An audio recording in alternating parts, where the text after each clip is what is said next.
Yun, magandang araw po sa inyong lahat. Welcome po sa Makapili TV.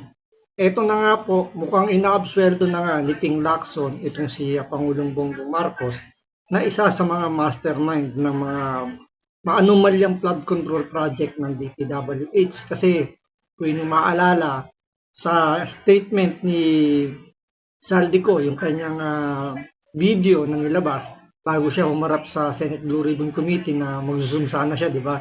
Kaso hindi pinayagan dahil nga mukhang nagbago nga ng statement si Saldico.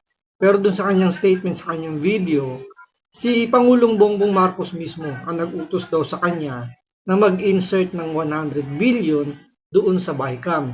Ngayon, doon sa statement ni Saldico, marami doon at isa na rin si Ping Lacson ang nagbigay ng kanilang reaksyon na parang bakit daw kailangan pang sa BICAM mag-insert ng 100 billion, pwede naman daw sa NEP. So para wala na daw question. So marami na nagsabi na rin na hindi naman ganun ka-stupido si Bong Marcos para gawin niya yon. Kasi nga, napakahirap i-trace kung sa BICAM ipapasok yung insertion. Unlike kung sa NEP, napakadaling hanapin yan, lalo na siyempre yung mga oposisyon, talagang bubusisiin ng todo yan.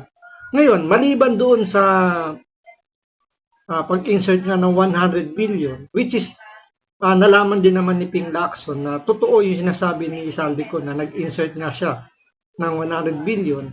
Pero yung sinasabi daw ni Saldico na kinausap o inutusan daw siya ni Bongbong Marcos na magpasok ng 100 billion, hindi daw totoo.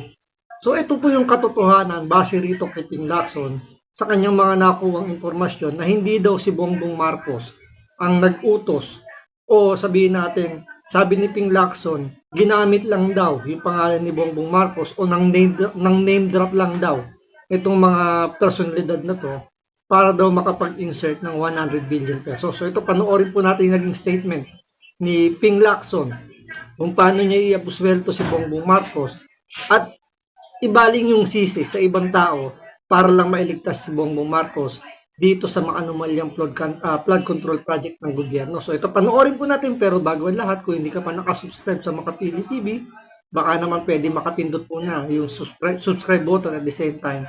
Palike na rin po muna ng video, wala naman pong bayad dyan. Kaya pindot na. So ito, panoorin po natin. Gusto ko lang ibahagi sa atin yung nangyari do sa, and this affects our economy, even yung investor confidence. You know, I have it on good information that yung announcement na ginawa, yung statement na ginawa ni ex-Congressman Saldico, na nagbintang siya na 100 billion, sinasabi niya na utos daw ng Pangulo na isingit sa BICAM. Your Honor and I both know that the 100 billion, and we went over, I know na, both of us went through the list independently or separately. And you and I agree na totoo yung listahan ng 100 billion pesos. Talaga. Ayan, take note Kino-confirm niya kasi nagdabas si Saldico nga ng listahan ng mga DPWH project na nagkakalaga nga ng 100 billion. So doon, kino-confirm ni Ping Lacson together with Senator Tito Soto na totoo nga yung mga project na yun. Pero ang ito ang hindi daw totoo. Pakinggan ninyo. Talaga nasingit sa BICAM. But yung sinasabi ni Saldico on social media as posted na nag-deliver siya ng 25 billion representing the 25% commission di umano para kay Presidente, that I will attest na hindi totoo. Yun talaga absolute. So hindi raw totoo na nag-deliver kasi yung nga isa sa mga statement din ni Saldico yun na siya mismo nagdala rin ng pera papunta kay Speaker Romualdez tsaka dito kay Bongbong Marcos. Pero hindi naman dito sinasabi din na hindi totoo nagbigay ng pera si Saldico kay Martin Romualdez. So talagang ang layunin lang dito ni Ping Lacson ngayon ay iiwas si Bongbong Marcos doon sa statement ni Saldico. So binabasag nila na naman dito yung statement na nagsasabi nga na si Bongbong Marcos ay isa sa mga promotor ng pagnanakaw ng pera dahil tulad yan, tandaan nyo sa Diskaya. Sinasabi niya doon, nabanggit yung pangalan ni Romualdez, ayaw nilang payagan maging witness. Diba, binabasag yung mga statement nila. Si Gutesa, sinabi, nag-deliver ng, nung di pa lumalabas si Saldico, nag-deliver daw siya ng pera doon sa kay Saldico at si Martin Romualdez. Giniba rin nila yun. Kasi nabanggit doon ni Gutesa, yung pera daw nakalagay daw sa bag ng Rimowa. So pati yun, kumbaga, naging issue dito kay Ping Lacson. Maliban doon sa notaryo, pati yung perang pinaglagyan yung bag na pinalagyan ng pera, kini-question din daw niya. Kini-question niya, bakit daw kailangan yung pera ilagay daw sa Rimowa? Ang mahal-mahal daw ng bag ng Rimowa para paglagyan lang daw ng pera. Ang tanong nga dun, di ba, magkano ba yung laman ng isang maleta? Kumpara mo doon sa presyo ng Rimowa. So, ang punto ko lang naman dito, bakit kailangan, di ba, alam niyo yun, i-disregard kagad yung mga sinasabi ng mga nag-witness na ito yung mga magnanakaw. Bakit parang ang nangyayari ngayon, yung mga nagnanakaw, dinidepensahan, tapos yung mga nag-aakusa doon sa nagnanakaw, nagtuturo, yun ngayon ang inuusig nila, di ba? So parang pinalalabas nila yung mga nagtuturo na magnanakaw, yung pa yung mas ang sinungaling kaysa dun sa mga nagnanakaw. Absolutely untrue or false, untrue or completely false. Why? Because last Sunday, I received a call from the camp of former Undersecretary Roberto Bernardo. Ang sinasabi niya, noong nakita niya si Saldico sa social media na nagsasabing merong 100 billion na di umano inutos ng Pangulo na isingit sa BICAM, napag-alaman ko from Undersecretary Bernardo na may mga tao sa Malacanang, not the President, not authorized by the President, who misrepresented him.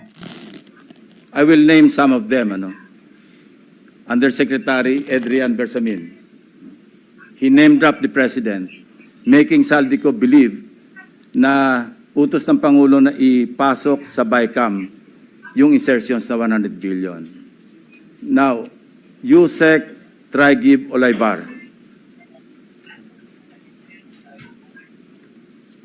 Other personalities. Anyway, regarding the 100 billion, binrake down, kasi nireview niyo yung kanyang notes, This is all related even to the appointment of Secretary Recto to be the Executive Secretary. As he is now the acting, I guess acting kasi hindi naman pwede magbigay ng ad interim appointment because Congress is not in recess, di ba?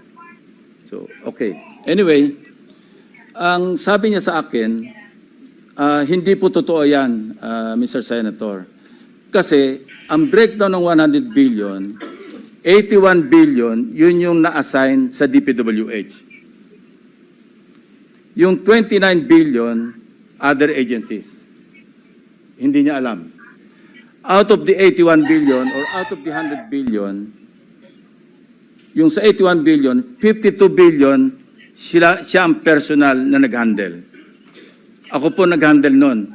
Nasa notes niya, ito yung kanyang table, binigyan niya ako ng kopya. 51.01, I think almost 52 billion. Anyway, so 52 billion, yun yung personal hinandle niya. And talagang sabi niya, naghatid ako ng pera as kickback. But not to the President, but to Yusek Olaybar. And sabi niya, ang pagkaalam niya, kasama si Yusek Adrian Bersamin. 8 billion pesos, Mr. President. In at least 10 deliveries. The modus that yung arrangement nila is, may tigisa silang armor van. May armor van si Yusek Olaybar, may armor van siya, magpapark sa basement ng Diamond Hotel, darating yung van driven by Olaybar, and possibly, sabi niya, hindi siya sigurado, and possibly, along with Adrian Bersamin. Bakante yung armor van, ipapark, idadrive yung isang van na puno ng pera. Ranging from 800 million hanggang 2 billion. Umabot ng 2 billion only because sometime in March, yung kanyang date na sinasabi from, I think, March hanggang April, yung delivery. Very good nga raw siya, sabi ni Yusek Alaybar, kasi nakakapag-deliver. Ang biggest kasi naipon, because March 11, natatandaan niya, inaapuran niya na si Undersecretary Olaybar, nakunin na kasi napupuno na at saka matagal na nakapark. Ang sabi niya, sabi ni Olaybar sa kanya, wag muna kasi magulo ngayon dahil inaaresto si dating Pangulong Duterte. So naipon yung laman ng van, sabi niya, mga 2 billion pesos. That was the single largest or biggest delivery that he made to Olaybar. Kung saan napunta, May napansin lang ako dito sa kwento ni Ping Lacson. Pag kinikwento niya yung nangyari, parang kala mo nandun siya mismo sa sitwasyon, nandun siya mismo sa lugar kung saan ginagawa yung transaksyon. Parang nakakalimutan niya, yung sinasabi niya, ikinuwento lang din sa kanya ni Yusek Bernardo, yung ex-DPWH na kumanta na, di ba? Parang hindi naman niya naisip na hindi naman ba pwedeng yung kwento ni Saldico, yung kwento ni Yusek Bernardo, yung kwento ni ni Gutesa, hindi ba niya nakita na magkakakonekta naman? Di ba? Anong ba yung pinakapunto? May nagdi-deliver ng pera. Whether sabihin natin totoo yung kinikwento ni Ping Lacson na si Yusek Bersamin, tsaka si Trajib Olaybar, still under ng executive yung mga posisyon na hawak nila. At imposibleng hindi alam ni Bongbong Marcos yun. At isa pa, yung dalawang Yusek, si Bersamin tsaka si Olaybar, mas close ba sila kay Bongbong Marcos at kay Martin Romualdez? Compare mo kay Saldico. Pwedeng may sariling kwento lang itong si Bernardo dahil meron silang sariling kumbaga meron silang sariling experience regarding nga dun sa pagdi-deliver ng pera. At iba rin naman yung transaction or experience ni Saldico sa pagdi-deliver niya ng pera. Kasi imposible naman na isang araw bigayan na ng ganong kalaking pera. Siyempre, chinachop-chop-chop yan. So, may ibang transaction si Saldico na hindi alam siguro dito ni Yusek Bernardo. At meron naman transaction si Yusek Bernardo na hindi alam ni Saldico. Pero dito, parang ang kinikwento rito ni Ping Lacson, parang nandun siya mismo sa lugar kung saan nagkakaroon ng transaksyon, yung usapan ng mga nabanggit na personalidad, parang nandun siya kapag siya yung nagkikwento. Pansinin ninyo. napunta, hindi natin alam. But personally, he knows or he knew that, kasi personally, nagpapalit sila, amounting to 8 billion pesos. 1 billion, he delivered to Secretary Bonoan. So that's 9 billion. Yung 8 billion was representative of 16% of the 81 billion or 82 billion. Ang usapan daw nila initially was 15%, Mr. President. Tumawad pa raw ng 1% si Olaybar, pero suspecha niya, natatawa raw siya dahil para sa sarili na lang ni Olaybar yung additional 1%. Kaya umabot siya ng 16%. 1 billion to Secretary Bonoan. Siya mismo nagbigay. So he was asking for my advice. Ang sabi ko sa kanya, can you put it in your own handwriting? And I'll see to it that it will reach the President. No. Isipan mo. But I took notes. When he was narrating what he was about to write down, I was taking notes together with my 2 lawyers. He was also with his lawyer. So, and that happened. The President received the handwritten narration. No? Ang sabi niya nga rito, eto, meron akong notes dito eh. Sabi niya, last quarter ng 2025, most likely last during the last days of October or early November 2025, 2020, ano to? Last quarter. USEC Trigib requested for list of projects. Siya nagpe-prepare eh. Of course, along with USEC Cabral kasi si Undersecretary Cabral naman ang tinatas ni Secretary Bunuan na mag-prepare ng listahan. Ito nga yung awkward, Mr. President, and we want to correct this. Ano? Bakit nauna yung funding saka palang maghahanap ng items? Hindi po ba dapat may items nanggaling sa RDC bago po podohan? Yan yung isa sa mga hindi nila naiintindihan. Kasi nga, kinuwento na ni District Engineer Alcantara na may mga contractor na nagbibigay ng in advance na payment. So wala pa yung contract. Wala pa yung kumbaga hindi pa siya, nandun pa siya NEP. Kumbaga almost 100% na yon na matutuloy. So ang ginagawa ng mga contractor base kay District Engineer Alcantara, meron na nag-advance payment. So ibig sabihin, malaking kumpanya na contractor yung nagpapaluwal ng pera para ma-distribute kagad yung project. So hindi maintindihan dito ni Ping Lacson na parang paano kagad nangyayari yung transaction kung hindi pa yun nag-go signal. Parang ganun, bakit nauuna? Sinabi na nga ni Alcantara na in advance, binabayaran na in advance nung, kumbaga nagte-take ng risk yung contractor na magbayad na sila kasi nga naniniwala sila na makukuha nila yung project at ibibigay sa kanila yung project kasi nga yung galawan na doon sa pagpili ng contractor, kabisado na nila at alam na nila kung sino-sino yung mga mananalo. At ang isa pa napansin natin dito, bakit kailangan mag-report ni Ping Lacson sa presidente para i-verify kung tama yung nakukuha niyang information? Di ba nga nag-iimbestiga ka? Ba, ulitin natin kasi may nabanggit doon si Ping Lacson na yung doon nga daw sa handwritten yung kausap niya si Yusek Bernardo yata yon na nabanggit niya doon na pinasulat niya at ni-report niya sa presidente para i-verify kung totoo yung kwento na sinasabi ni Yusek Bernardo. So ito pakinggan natin uli.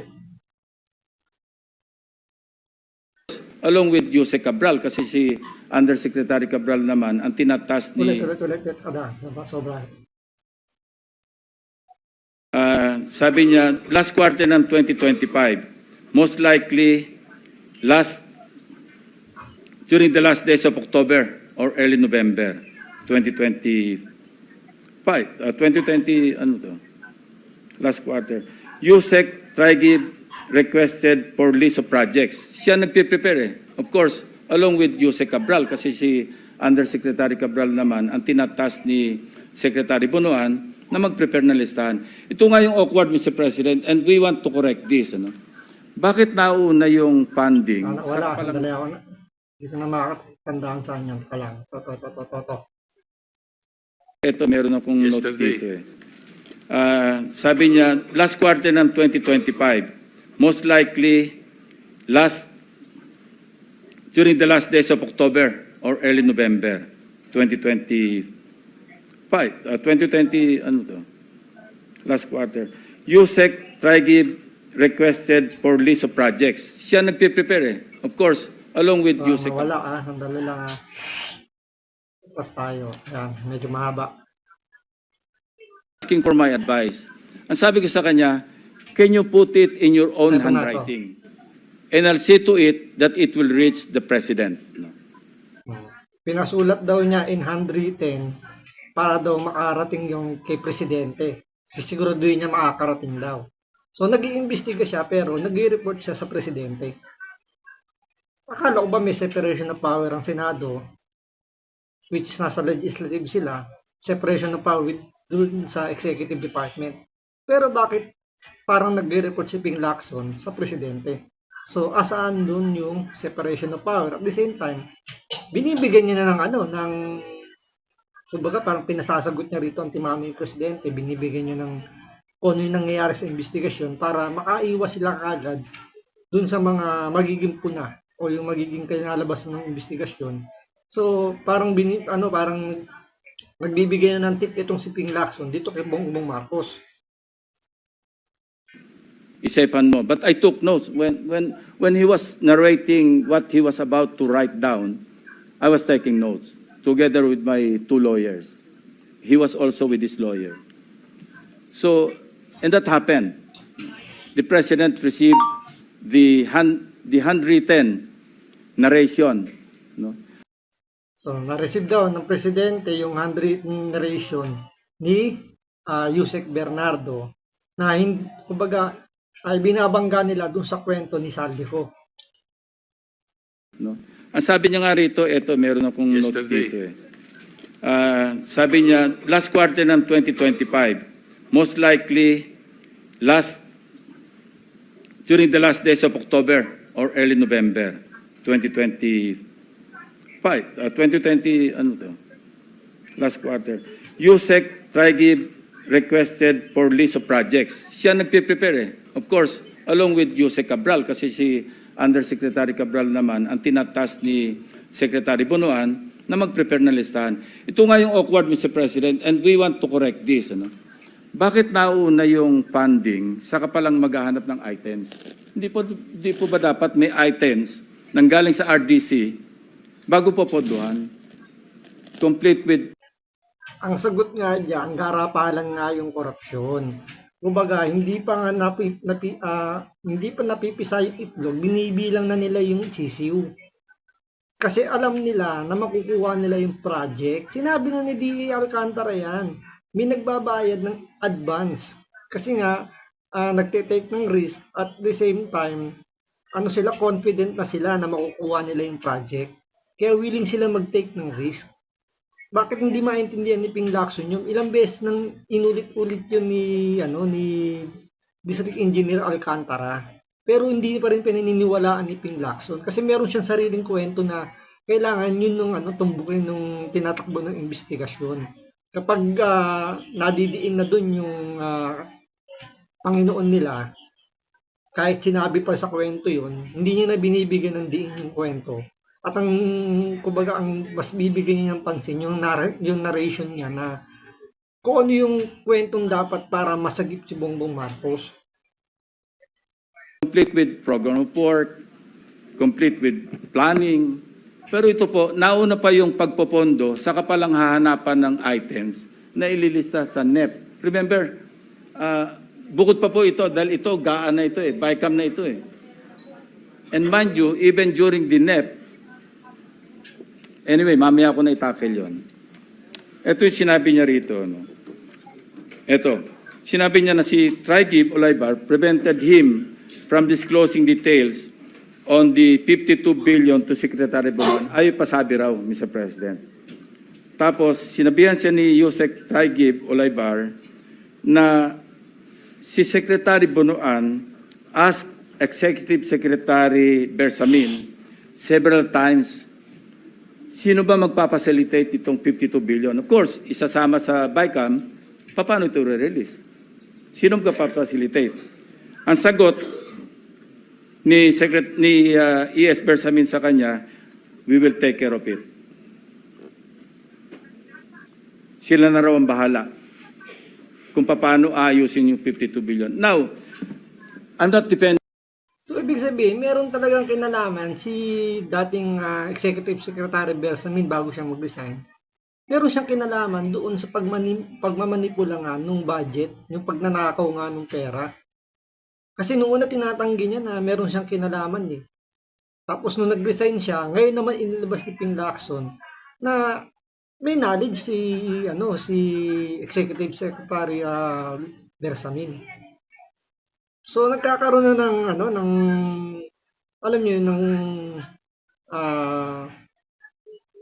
pagkakaparehas ng yung kwento kahit baliin nila nandun yung katotohanan. Contradicting ba kumbaga? Contradicting kasi sabi ni Bersamin, wala daw siyang kinalaman diyan, wala daw siyang naririnig ganun.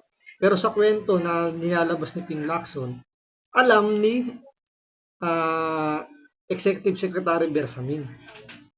So, dapat, since nag-resign na nga si Bersamin, dapat ipatawag din niya sa Senate Blue Ribbon Committee.